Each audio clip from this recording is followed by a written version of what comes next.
السلام علیکم، میرا نام ہے اویس، پاک آرگینک فارم سے آپ دوستوں کی خدمت میں حاضر۔ آج کا ہمارا ٹاپک ہے سردیوں میں مرغیوں کو کیسے گرم رکھ سکتے ہیں۔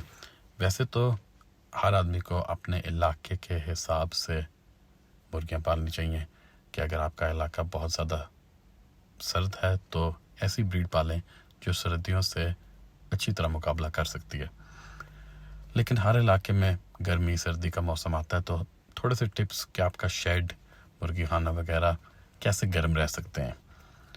بیڈنگ ڈالیں، اچھی بیڈنگ، اس کے اندر آپ ہے استعمال کر سکتے ہیں، چاولوں کا چھلکا استعمال کر سکتے ہیں جس کو انگلش میں ہم رائس ہسک بولتے ہیں۔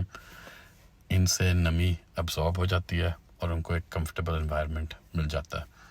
آپ کے شیڈ میں مرغی خانے میں ایسی جگہ ہونی چاہیے جہاں پہ مرغیاں تھوڑی سی اونچی ہو کے بیٹھ سکے زمین سے۔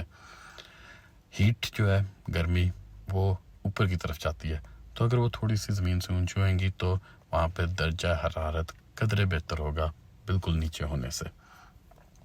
اس کے علاوہ اپنے شیڈ کے اندر اگر کہیں پہ یہاں مرغی خانے میں جہاں پہ جالیاں لگی ہوئی ہیں ان جالیوں کو آپ کور کریں۔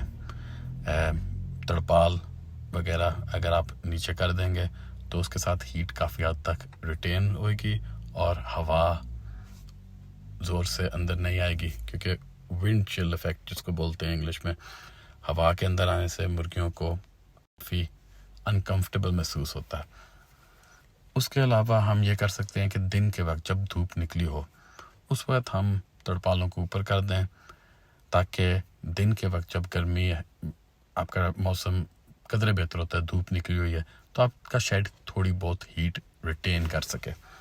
اس کے علاوہ آپ بلب لگا سکتے ہیں، لائٹ بلب۔ ان کا یہ فائدہ ہے، ڈبل فائدہ ہے، ایک اس سے آپ کے انڈوں کی پیداوار بڑھ جاتی ہے اور دوسرا ان سے ہیٹ نکلتی ہے تو اس سے کافی ماحول میں بہتری آ جاتی ہے۔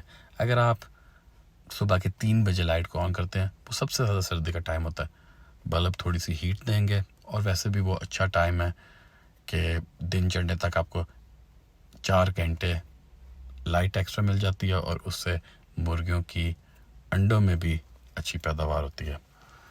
اس ویڈیو کو زیادہ لمبا نہیں کرتے، اگر آپ یہ آئیڈیاز استعمال کریں گے تو آپ کی مرغیاں سردیوں میں کمفرٹیبل رہیں گی تو خوراک کا خرچہ بھی کم ہوگا، انڈوں کی پروڈکشن بھی زیادہ ہوگی۔ اگر آپ کو اس ویڈیو سے کوئی فائدہ پہنچا ہے تو ہمیں دعاؤں میں یاد رکھیے گا، چینل کو سبسکرائب کرنا نہ بھولیے گا۔ ہم آپ کے